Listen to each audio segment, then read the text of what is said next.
Hi, I'm Ann Myrick, and today I'm going to show you how to clean a shower curtain.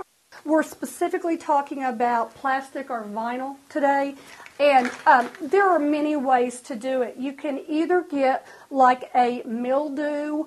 If the problem is more mildew and not soap scum, you could get just a mildew spray, and I would take this out. This is still hanging on the rod, but I would take it out probably outside, just so you don't smell the chemical, and it's just, shower curtains it will be a messy job.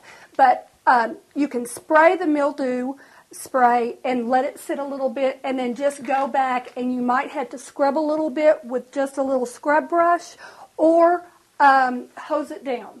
Also, you could use like a Fantastic product or a little bit of a powdered product with bleach in it, and just kind of scrub it down and then hose it off.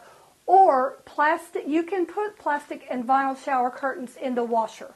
What you would want to do is you would want to be sure that you wash it in a cold cycle, because of the heat might break it up. So you might wash it in a cold cycle, and probably on a gentle cycle also, and put a little bit of detergent in it. You might want to put a little bit of vinegar in it and wash it, and then you really don't have to dry a shower curtain. There's no reason to, because they get wet anyway, so you can just bring it up and go on and hang it on your rod and let it drip dry. For a vinyl or plastic shower curtain, that's the best thing to do, because the heat will break it down and make it start splitting and cracking and kind of fall apart. This is Ann Myrick, and that is how to clean a vinyl or plastic shower curtain.